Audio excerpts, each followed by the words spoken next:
Grace and peace, everybody. We're back. Happy morning to y'all. It's Tuesday, y'all. We're ready to get at it. Now, hopefully you all have had your coffee. Hopefully you all had your donuts. You walked your dog and went and got your newspaper. Because I'm telling you right now, you are not going to want to miss this conversation. So if you do need to go get your Keurig percolating, go ahead real quick. Run on over and do that real quick because we have a great show planned for you today. I have a guest that is going to absolutely make this worth it. So I know y'all came to hear me. I know you did. But I got a guest nonetheless that is going to make it well worth it. So if I don't mind, let me go ahead and bring Tinashe in. Grace and peace, my friend. How are you? Salutations, and I bid you good morrow. How's everybody doing today? Quite well. All right. Most people have asked, and by God's grace, it has now happened. Tinashe and JWhit are rocking on the same podcast, sir. We are here. So much for... Say again? I said we are here. We are here. We're in the building. Yeah. We're in the building. So everybody, thank y'all so much for tapping in. Tinashe, thank you so much for coming on. Tell us a little bit about yourself, just for those three people on the interweb that don't know who you are. Go ahead and tell us a little bit about yourself.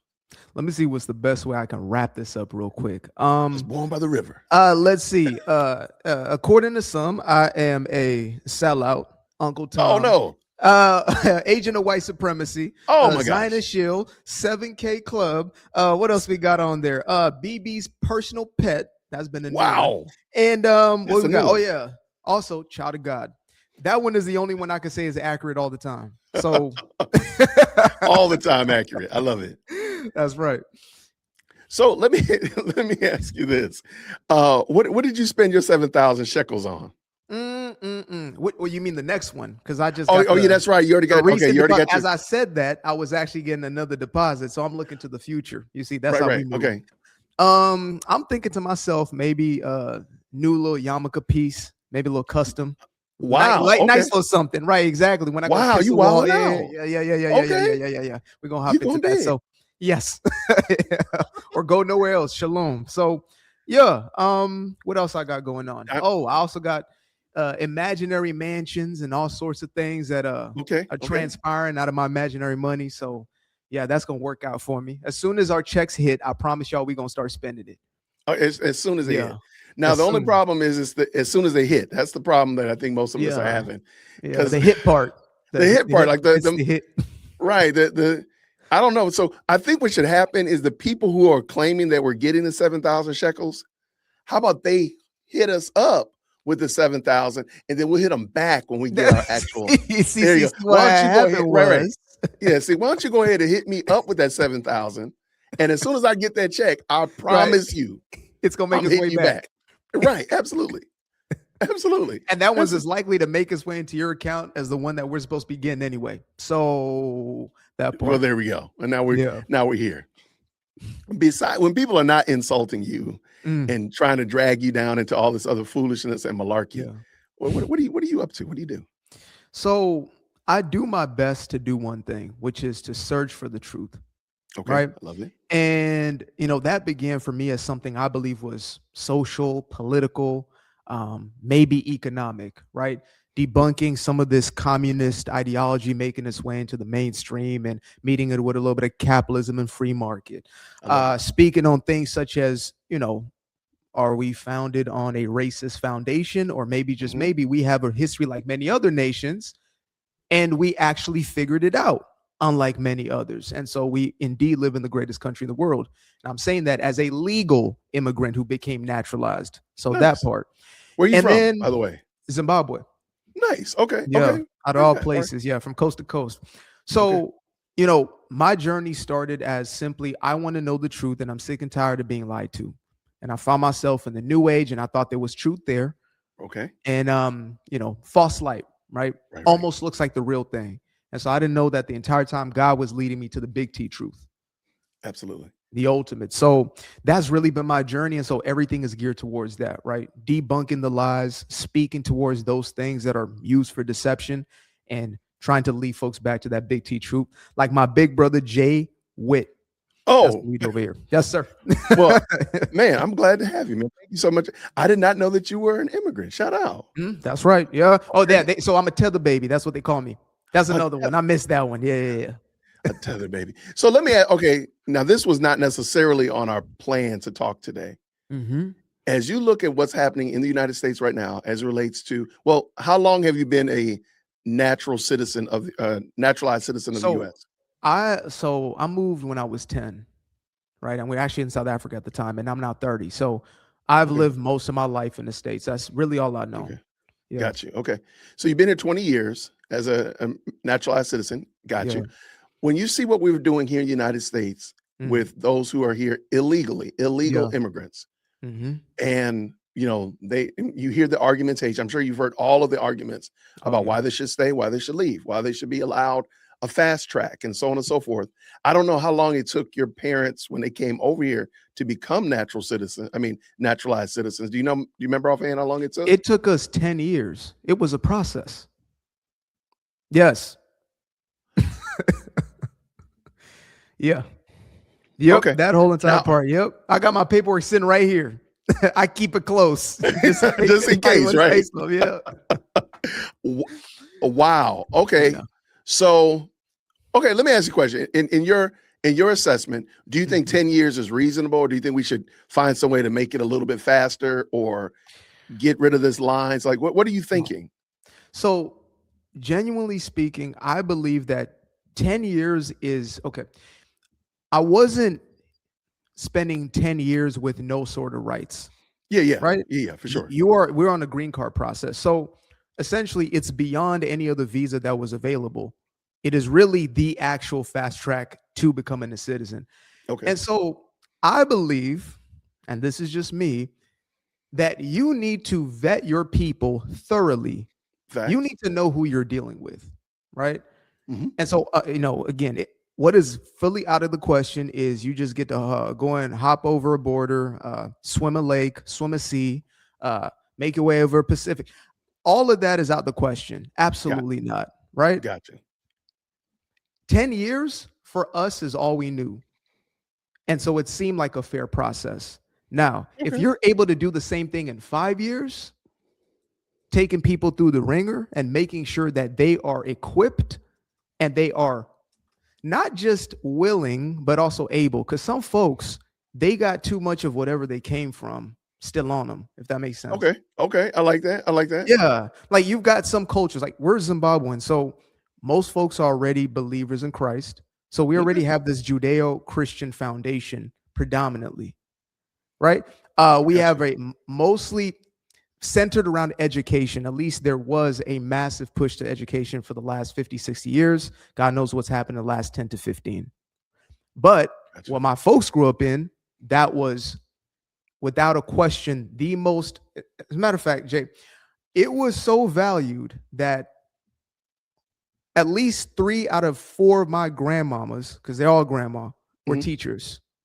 And that was the highest acclaim. That's the highest you could achieve. Nobody was looking to be there wasn't no OnlyFans back then. It was none of that. None of that nonsense. Rapper, basketball player. No. If you became a teacher, you did it. You had arrived. Exactly. Wow. And so to come to the United States for somebody like, my grandparents and my parents and myself, it was just going to be an extension of an opportunity that we're going to seize. Period. I love it. So I would trust a person who's coming from that culture. Now, when you're talking about folks who want to come in and get a little handout or whatever it is, absolutely not. That's where you got to check in and say, okay, maybe there's potential, but we have to take you through a process where we can actually say at the end, you know what, this didn't work out. Wow. Because once they're citizens, once you give them that right, it is almost impossible to revoke it. Yeah, I never thought about revoking citizenship. Exactly. For naturalized citizens. I never thought about that. Okay. Exactly. And again, it's, there's folks who might have did their thing, finesse, finagle, whatever it may be. And then all of a sudden true colors show at some point. So again, 10 years is like in a relationship. You're going to know who somebody is in 10 years. Facts. Right? Hopefully in 6 months, but 10 good years. Yeah, we're there. You're going to know somebody. Yeah, I'm right there with you. Okay. Wow. All right. So you came over, y'all took a 10-year process. If Trump called you today and said, T Pete, I know that you're naturalized. I'm not gonna do a Trump impersonation, but we want you to give us an idea. Mm. If we think 10 years might be a little too long, Okay. no vetting at all. Mm-hmm. Give me an idea of what would be a reasonable amount of time to vet even the most derelict person and the most, what would it be? 5 years? Yeah, I think 4? I 10 believe is crazy. that. I'm sorry. Yeah, no, 10 is a process. 10 years Yeah. a slave is what it could feel like, depending on who you're talking to. Right. But again, because of what the green card offered us, there was something to it. So I would say 5, because I would say 3 if you didn't have many of these privileges with the green card.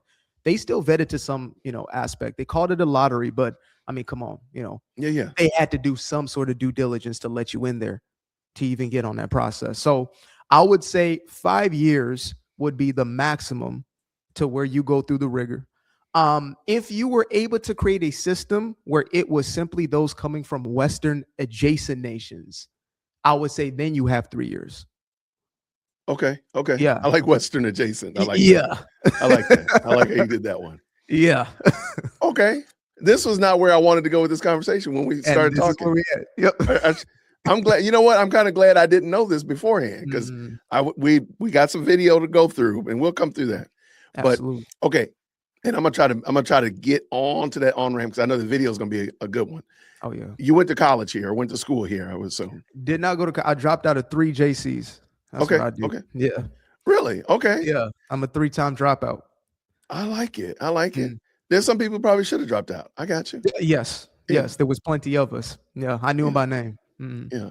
I mean, because I'm on the other end of the spectrum. I was able to take 4 years of college and jam it into 6. Okay. And so there's that. So when you could have really been running the business and doing the thing, and I did.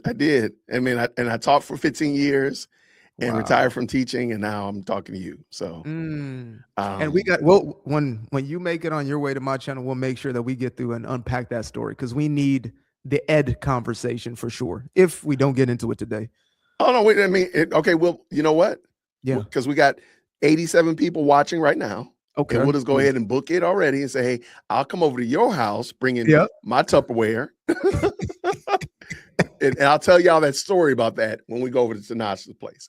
Okay, let's get into it. All right. But I'll come over to your house and I'll tell you my story. Absolutely. I've talked about it before, about how I became a teacher and what it was like. And of course, I taught 2nd grade. So what it was like, and then what are my opinions about education right now. But I'm gonna find ways to sneak it in as we get into what we're getting into. I'll take it. I'll take it. Yeah. I'll talk about it for 2 days. I'll talk about it forever. All right. So let's look at it. You got little people? You have children? Do you have children? Not yet. On the way. I'll say that. In the making. So I recently got married. I got married last November. Okay. Congratulations. So, congratulations. Thank you very much. Thank you. They're highly overrated. Don't worry about it. Okay. that's what they say. Someone to give them back. That's the crazy part. No, I will keep mine and fight you for more. No, I have a college freshman and a high school sophomore right now. And which one of them was easier? I think President first. What do you mean easier? Help me out with that one. They're Which both one? girls. Oh, they're both girls. Okay, because this is what I was gonna say. The one you said is easier. I'm gonna say because the other one's too much like you. That's why you got problems. Okay, yeah. Then President firstborn is easier. Chief executive secondborn is very much like me. Okay, yeah, absolutely. Yeah, because my wife talks about it all the time. She says some snarky stuff sometimes. I'm like, man, she's like, you can't say nothing, boy. That's what you would have said. I'm like, that's yeah, Pops. You're right. Yep. I can't say nothing. That's Pops. That's my girl. But yeah, I was gonna, and the reason I brought that up is because we are going to be looking at Charlie Kirk on college campuses, talking to what effectively are 18, 19, 20-year-olds, and they know everything, man. They know everything, except they don't know a thing. And so I wanted to hear. So before we jump onto that, do you mind telling me maybe your overall views of Charlie Kirk, his position on Yeah. the things, not even the things that are dealing with Israel. We don't even have to get lost in the malaise of that, but just the other things that Charlie Kirk talked about or pointed out. Because, a lot of people last night, Yeah. pointed out that folks say that Charlie Kirk was a racist. I'm sitting here watching Charlie Kirk, the racist, defend black men, black families against a white woman. I'm like, how do y'all make this make sense? So, okay. When it comes to Charlie, it's interesting because right now I'm reading a book, The Rights of Man and Common Sense by Thomas Paine, right? Yep. Mm-hmm. And this is obviously getting into constitutional speak, American Revolution, et cetera, et cetera. And I was saying this to my lady earlier. I said, the deeper I get into actual reading, right? Not scrolling, not dabbling, and more specifically in the subject of America's conception and what America truly is, I realized how deep a reservoir that young man had. Okay. Charlie was deep. He had a way of making things simple for folks, but he understood the Constitution not from a basic standpoint. He had thought this thing over for a decade, right? I can give you that. Yeah. And so, when it comes to framing Charlie, I want to start off by saying, because some folks put even disrespect on his name by calling him a podcaster.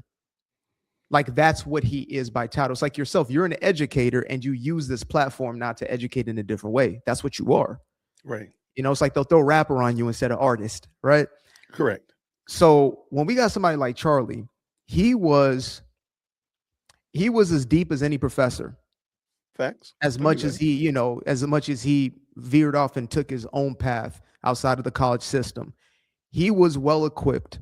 So when we talk about any of his ideas, I believe that they were grounded and well-founded. Like it wasn't him just coming off the top or whatever it was. He educated himself deeply. That's even something that was affirmed during his memorial. Yeah. Right. Folks got up there and talked about how, I think it was one of his first professors, really just a mentor. And he said, how do I understand, Marxism and this subject and that? And he said, well, you have to suffer.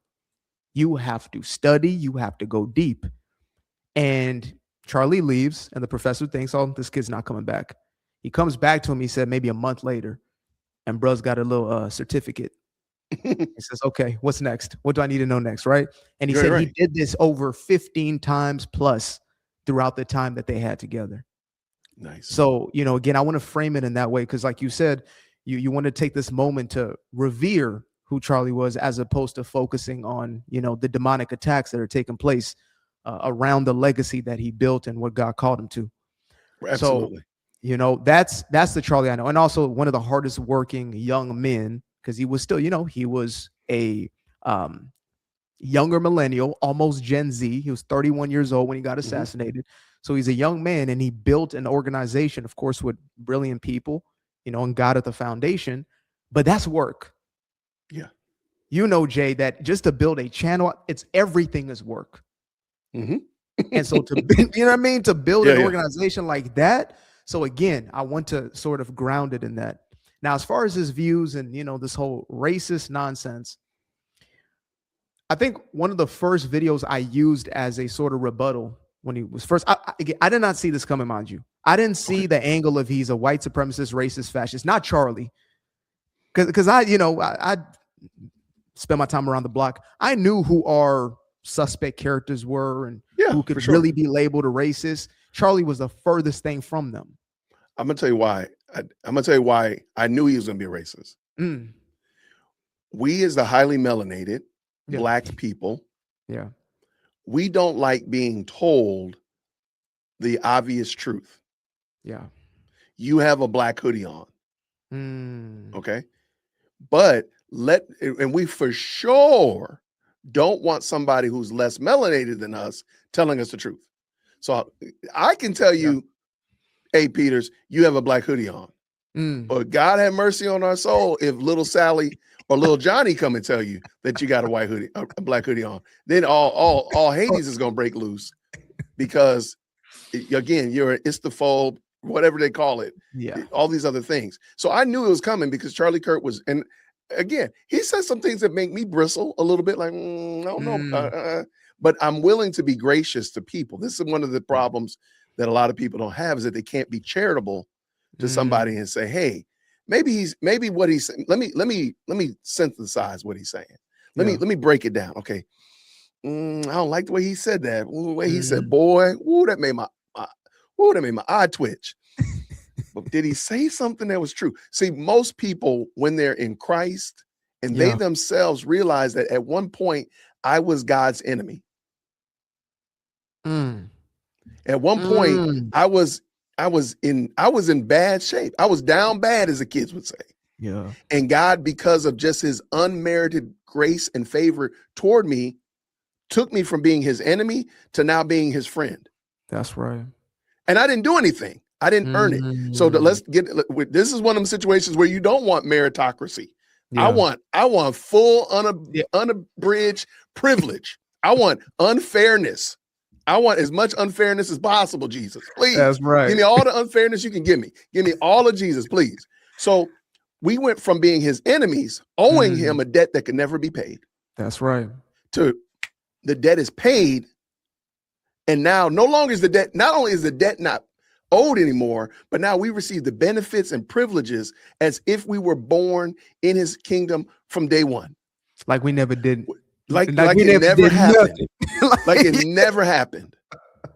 I used to one of the a philosophy that one of my at a job that I had before the school, whenever you worked on something, when you got finished, it needed to look like it never happened. They wanted it to look so immaculate whenever we cleaned up something, whenever we corrected something, like it never happened. So we took my wretched, wicked life, enemy of God, proverbially giving him the finger, both proverbially and real. Yeah, some of us literally. Yeah. And now he's changed that. So now I bring all that up, and I say that long story because now if me and you, we had a little bit, you know what? Me and you we were mixed up this morning getting on this show. That's right. Now I could have came in here like, man, how dare you, man? You got me running late. And I could have been acting ridiculous. Or I could have just been charitable and said, hey, we just had a little mix up. It's all good. That's right. And guess what? Like it never happened. Exactly. Because guess what? When I finally close my eyes and I stand before God, I don't want none of my stuff. I want to be like, it never happened. And so unbelievers, because that's majority of the people that we're talking about, unbelievers who even profess to be Christians. Yeah, I'm talking about y'all. My name is Jason. Say that please one more time, because you said unbelievers who profess to be Christians, unbelieving Christians. Fake, phony, and false converts, those who are not regenerated, those who are still dead in their trespasses and sins. My name is Jason. I'm talking about you. Guess what? They're not able to look at Charlie Kirk and say, okay, let me take what he's saying, rather than take the quote unquote easy route of being offended because he's less melanated, telling me the truth. So that's why. So I don't even remember where we were going. But I wanted to just point that out. I definitely know how we got here. You said how you saw that coming. You saw the racism coming. A mile away. Oh yeah. So I know, like the black bourgeoisie, the color communists, the melanated Marxists. I knew they were going to say that Charlie Kirk was a racist. It didn't take 10 minutes and 45 seconds before they started saying it. Because I knew they were going to say, because he had been saying things that caused people to be like, oh, I got to look in the mirror. Oh, I don't want to look in the mirror. You're racist. He's messing with Du Bois' bag, right? He's messing with Du Bois' bag. He's messing with the Sharpton bag. Yeah. he's messing with the good reverend's bag. The good reverend bag. So that's how I knew it was going to come to Charlie. And I wasn't surprised. Yeah. Because when you can't deal with the actual argument, you go to ad homs or attack. So, you're a sellout. I'm what was 7,000 shekels, this, that, and other, but you ain't dealt with the actual argument. Exactly. Deal with but am I wrong? That's but always the conclusion, right? Okay, I could be all those things, but am I wrong? Yeah. All right. Whew. So I apologize for cutting you off right there. No. It's no problem. It's no problem. Again, this is Discourse. We're in Iron Sharpens Iron. We're in here for the long run. I was expecting to have a back and forth and to learn things as much as I'm, letting go of any of my opinions. So thank you, man. So when I think about what Charlie Kirk did, and I was watching again, we're going to be doing a lot of reviews of his debates and Q&As and lectures over on this channel, because I think people need to actually see and hear what he was doing, because I do believe if you have a high school, if you got a high schooler and a college age student like I have, you're going to be dealing with these arguments. That's and right. by God's grace, I haven't. That my big girl is still holding on strong, but she's being faced with some crazy arguments. Yeah. and I'm glad that she's been prepared, because she'll call me and say, Dad, you won't believe we're still arguing about the existence of God in this class, and these people still won't go ahead and just submit, Dad. They just won't do it. I said, well, baby, I'm just glad that you still yet holding on, and That's you right. still fighting it. I'm glad. Yeah. Hey, I'll be up there next week if I need to, but let me know. If you need me to come up in there, I'll come in there and wreck the whole mess, tear the whole thing up. You know I will. With nothing but a fact. Right. That's all you'll need with you. Yeah. That's it. I'll come in there and mess the whole thing up. So my hope was, was for people to actually see what Charlie was doing, maybe dissect it a little bit. I know you liked that episode. This is actually a clip from a larger live stream. The link is down in the description, so you can go check it out. I hope you enjoyed it, and I'll see you down there. Grace and peace.